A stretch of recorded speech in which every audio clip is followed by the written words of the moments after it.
Au caraï. Ça boue sous la vie. C'est c'est moi qui vous pistolet. C'est moi qui vous pistolet. Allez, on arrête. On arrête. Bon, alors, les accessoires, bidon. Notre numéro. Bah ouais, mais bon, ça fait toujours plaisir, on s'amuse bien, toujours en les répétant. Bienvenue chez Allez, nous. bienvenue chez nous, bienvenue à la maison, bienvenue chez Tonton Crypto. Exactement. Alors, on va attaquer la semaine par du lourd encore. Exactement. Mais avant ça, Julien, pour les fondamentaux. Et Alex, côté technique. N'oubliez pas, ceux qui viennent de Twitter, de nous mettre un petit like et surtout de vous abonner. C'est vraiment super plaisir de vous en parler à tout le monde. Ouais. On est toujours ravis. Ça monte bien vite, bien haut. Ouais, On est ça super me fait content. vraiment plaisir. Ouais. Cette semaine, qu'est-ce qu'on voit? Écoute, les masques tombent. C'est Voilà. le titre, C'est pour entre ça les qu'on vous a fait institutionnels, les banques. Bon, bref, on va un petit peu dégrossir tout ça. Voilà, cette fois-ci, on va rester que sur deux gros thèmes. Hein, vraiment, comme tu l'as dit, le point des masques qui tombent, ce hold-up qui est prémédité maintenant, c'est aux yeux de tout le monde. Le BTC aussi, est-ce que lui va aller sur un bull run? Voilà, est-ce qu'il est sur une résistance? On s'arrête ici, on continue, on va voir ça. Mais avant tout, on est super fiers. Yeah! Déjà, c'était très bon. On est super fiers, on a été contacté par OKEx. Ouais. Alors nous, on s'est jamais interdit les sponsors utiles et intelligents. Donc, Oui, parce qu'on en avait déjà parlé, tu avais déjà mentionné notamment pendant les bots de trading. exactement. Nous, les seuls sponsors qu'on s'autorisera, ce sont ceux qui vont nous apporter à nous et à vous, qui vont nous permettre de pérenniser la chaîne et de vous en faire profiter. Qui ne sont pas des scams, qui ne sont pas... Exactement. Enfin, voilà. Et surtout qui sont utilisés par nous. Et moi, OKEx, ça fait longtemps, je vous ai déjà fait une vidéo sur les bots d'OKEx alors qu'on n'était pas sponsor. Ouais.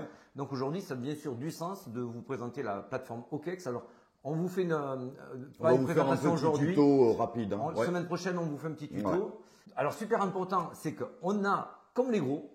Comme les gros, donc on a les mêmes offres, ce qui est vraiment génial. C'est-à-dire vous avez les mêmes avantages. Et aujourd'hui, on a un avantage qui se finit dans un peu moins de 9 jours, le 30 juin.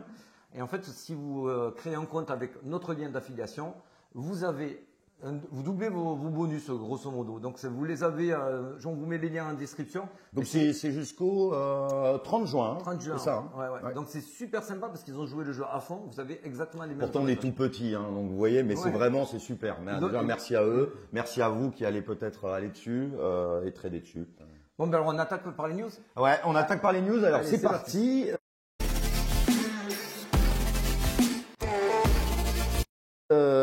C'est super vert. Ouais, c'est super vert, un Pépé, la grenouille, elle est remontée dans l'espace. On va continuer avec Pépé. Faut jamais Pépé. On va encore revoir des gens qui font des x2, x3 et personne qui perd. Ouais, non, il faut faire quand même vraiment gaffe avec ce type de... Mais bon, en tout cas... Si vous êtes pro, pas de souci. Si vous êtes amateur ou débutant, fuyez. Voilà, et n'oubliez pas, une dominance assez forte, faut faire attention. Bon. Allez, on attaque direct par le lourd. Le lourd. Donc, on était resté la semaine dernière sur des dépôts d'ETF. Enfin, on l'a déjà vu au niveau avec MicroStratégie aussi. Donc là, ils y viennent tous, quasiment tous. Là, ça y est, Valkyrie, Invesco, Wisdom 3, Bitwise, BlackRock, Fidelity, bref, il y a tout le monde, ils sont 6, c'est des poids lourds. Voilà, donc là, on est sur la partie ETF. Sur ce dossier, on va s'attacher à voir qu'il y a 3 volets majeurs qui se décident en ce moment. Ça a commencé depuis quelques jours et ça va certainement continuer encore pendant un moment. Alors, on voit que les institutionnels, aujourd'hui et surtout US en particulier, déboulent tous en même temps. Donc c'est bien, le bruit permettant. Pour qu'ils déboulent et qu'ils puissent profiter de leurs produits financiers, ils vont avoir besoin de banques et de réglementation. C'est les 3 volets. Donc là, on a vu le volet ETF. Tout à fait. Donc voilà, on va pas rentrer dans les détails.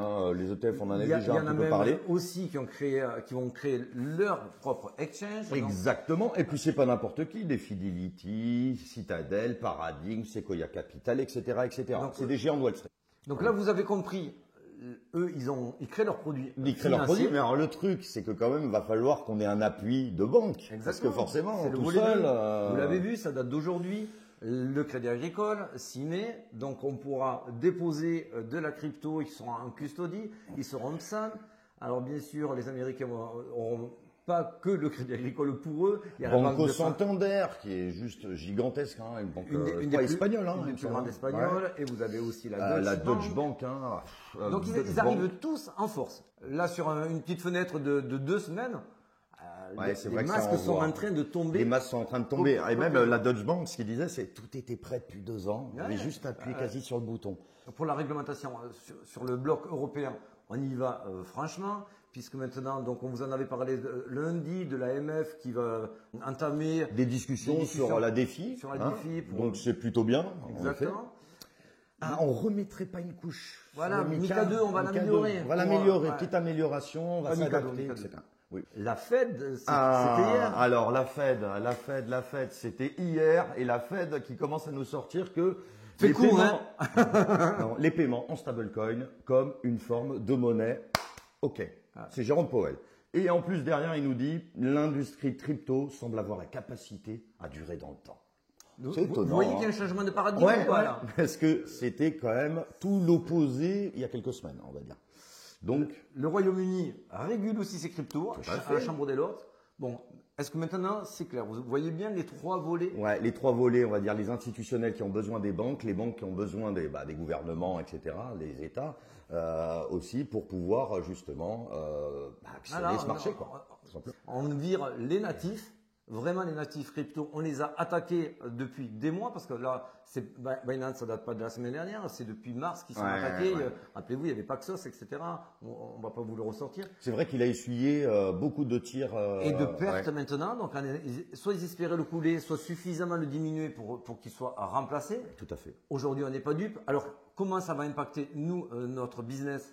Pas vraiment de changement parce qu'il faut savoir qu'on n'avait pas besoin de eux pour nous la faire à l'envers. Oui, bien sûr. Déjà, il y avait des ETF aussi qui étaient sur Futur. Ducon, comme tu dis. Il y avait aussi FTX. Voilà. Bref. Donc, on n'a pas besoin d'eux pour perdre notre argent. Ouais, des magouilleurs, il y en a dans notre Ça peut être même un peu positif dans le sens où ils seront un petit peu plus cadrés. On verra les coûts peut-être un peu mieux venir. Parce que moi, personnellement, Terra Luna, je ne l'ai pas vu venir. Non. Donc, j'en ai pris une bonne derrière le... Voilà. Donc, ça ne sera pas pire et ça pourra être peut-être un peu meilleur. Exactement. Même s'il faut toujours se méfier de ces gens-là. Ils ne sont pas là pour nous faire gagner de l'argent. Ça, c'est sûr. Il faudra juste anticiper et voir leur... Et on sera là pour essayer de vous trouver les moments... Les moments clés, mais maintenant, l'analyse... C'est parti. Et il y a Dieu sait qu'il y a beaucoup à dire.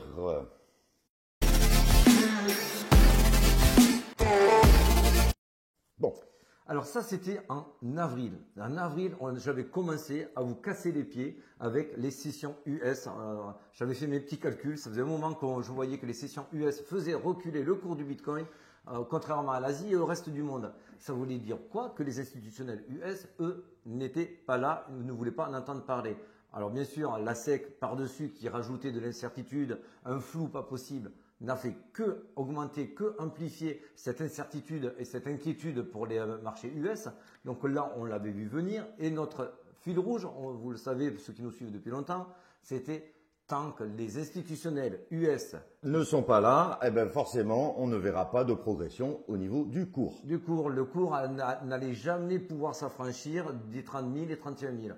Aujourd'hui, qu'est-ce qu'on voit ? Eh ben, on voit qu'ils sont de retour. Les volumes, un petit peu, il faut quand même attendre encore ça peut être encore mieux, mais on voit qu'il y a un vrai retour de volume. Tout à fait. Et le retour des institutionnels US. Donc, on revient pile sur notre scénario qu'on espérait enfin voir le jour.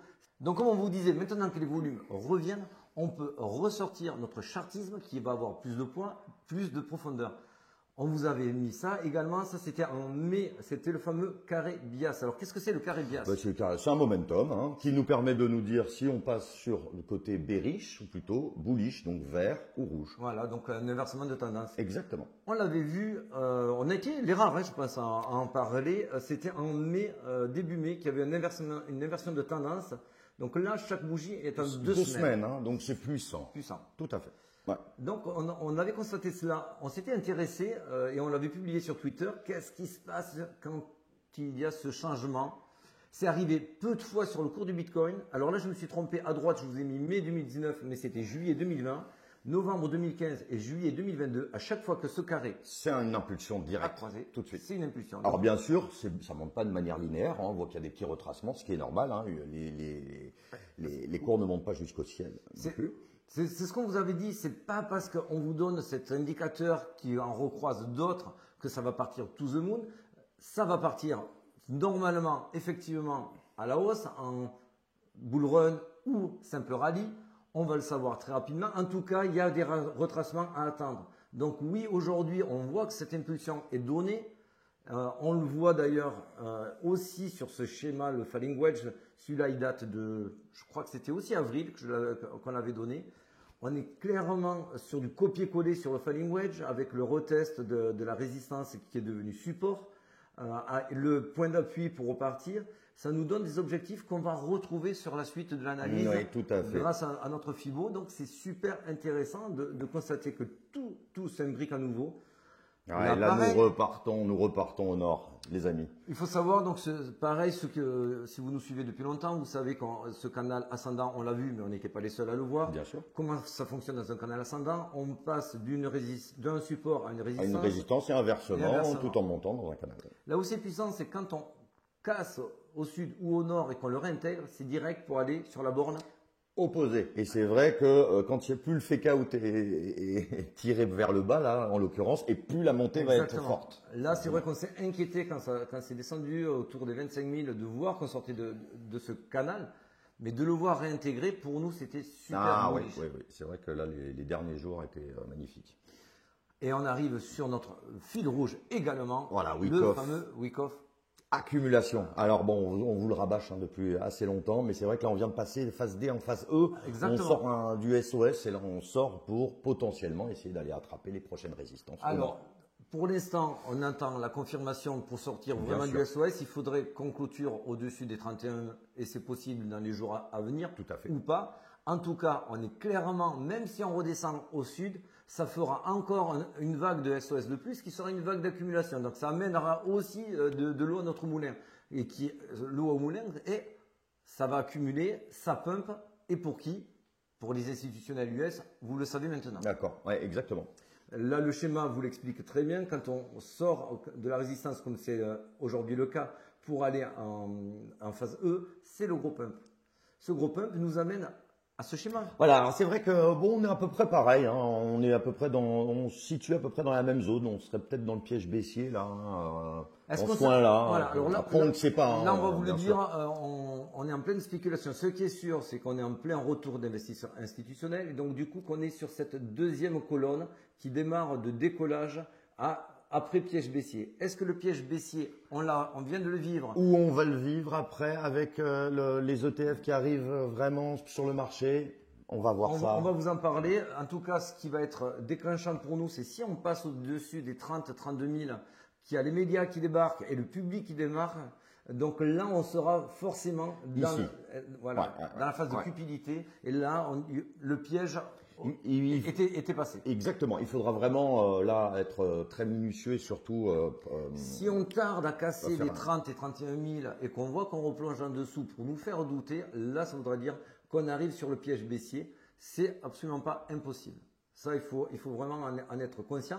Et maintenant, plus que jamais, ce qui est sûr, c'est que les investisseurs institutionnels sont là, ce qui n'a jamais été le cas jusqu'à présent. Tout à fait. Donc on peut vraiment valider qu'on arrive dans cette seconde phase-là. Ça va être à nous de déterminer plus précisément si un piège baissier à venir ou pas. Ça sera visible également avec le thread que je vous avais fait. Tout à fait. Alors c'est vrai que ça, il va falloir un petit peu se méfier parce que c'est vrai que là, on est tous contents, excités parce qu'il y a l'ETF.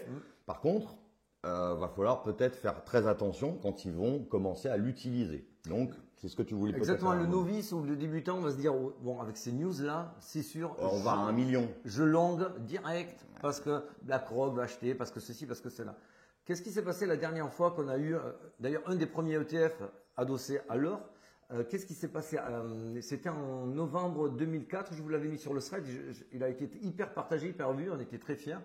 Et tout le monde a publié en disant, vous voyez, une fois qu'il a été validé par la SEC, derrière, il y a eu un énorme pump. C'est vrai, complètement vrai. Mais si on zoome, attention, sur la phase où il a été accordé, donc c'est entre la phase 1 et la phase 2. C'est là où on commence à faire de sinusoïdal, de l'accumulation. Cette accumulation peut durer 10 mois et vous pouvez avoir des fluctuations de prix entre 0 et 20% au maximum. Là, c'était 10%, mais on a vu plus, et notamment dans la crypto qui est plus volatile. Donc là, aujourd'hui, vu qu'il y a les annonces de dépôt, on est dans la phase 1. De la phase de montée. La phase de montée, avec elle aussi des phases de retracement. Donc ça voudrait dire que ça corrobore un petit peu avec ce côté petite purge après.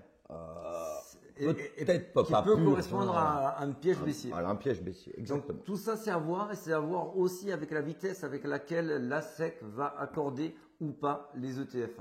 Là, ici, l'exemple donné, ils avaient mis plusieurs mois pour accorder les ETF en question. Il faut savoir que ça peut aller de 2 semaines à 8 mois. Voilà. Donc, il y a des exemples qu'on vous donne, que nos confrères vous ont donné, que ça pouvait durer jusqu'à 8 mois. Attention, les 8 mois, ce n'était que pour des refus. Les autorisations, c'est plus rapide. Ça peut être beaucoup plus rapide. Ça peut être beaucoup plus rapide. C'est pour ça que beaucoup disent, on se revoit en septembre. Moi, mon scénario, c'est attention, ils vont vouloir rentrer en discrétion. Ils vont le faire peut-être cet été. Oui, pendant que tout le monde est en vacances. Et quand tout le monde rentre et qui est euphorique de voir que la SEC a accepté les choses et qu'ils vont vouloir remettre des billes, peut-être on va être recueillis à ce moment-là. Voilà, exactement. Ça fait partie des scénarios, ce n'est que notre avis, on vous encourage pas à nous suivre. Pour l'instant, on est quand même pas trop mal. Voilà, donc on est dans cette phase-là, il faut en profiter, il faut être prudent pour savoir s'il y a un piège baissier qui va venir maintenant ou sur septembre. Mais il y en aura un, ça paraît une évidence. Ça, on n'aime pas voir. Bon, après, à la limite, c'est un peu normal, mais c'est vrai que c'est 65. 65, on est passé vraiment du grill à 49, 47 à direct 65. On voit que ça longue. Donc ça veut dire que tout le monde est passé quasiment bullish et c'est ça qui va vraiment poser problème pour aller pumper plus haut, plus fort. Ça ne veut pas dire qu'on ne va pas y aller, mais ça va vraiment demander du gaz. Ce gaz-là, on voit qu'il en manque maintenant depuis peu. On est en surachat. On est en surachat au niveau du RSI. Ouais. On le voit. On est tout en haut. On voit qu'il y avait les volumes ont bien repris. Notez aussi le falling wedge qu'on vous a. Ouais, il est beau, hein. Il est validé, hein. Il est validé et celui-là, on vous en parle aussi. Il depuis, est validé. Un mois et demi. Donc, on est content de le voir validé. Il est arrivé à son objectif. Là, on a fait un énorme sprint. Énorme sprint. Ouais. Donc, il faut peut-être un petit peu, hein, on en parlait tout à l'heure, hein, quand vous courez longtemps, etc., vous êtes un peu essoufflé. On se repose un peu. Il y a une consolidation qui est attendue. On ne peut pas faire on peut pas monter en 2 jours et se dire et ça va dire dans 2 jours on reprend 20%. Non. Moi j'ai pris mes profits ici. J'espère que vous l'avez fait aussi. Certainement, si ça retrace sur le FIBO, le premier arrêt ici, moi je me repositionnerai très certainement pour voir si ça repart à la hausse. Tout ça, on vous tiendra au courant de toute façon très rapidement. Oui, tout à fait. Donc, on va se quitter. Bon, les amis. Lundi. Moi, je pourrais pas être là. Donc, je vous fais un bisou. Je vous remercie. Ça va être lourd avec moi. Je vous fais. Bon, mais du coup, bonnes vacances. Merci. Bon, allez, écoute, bon week-end. Merci à tous. À très vite. Bye.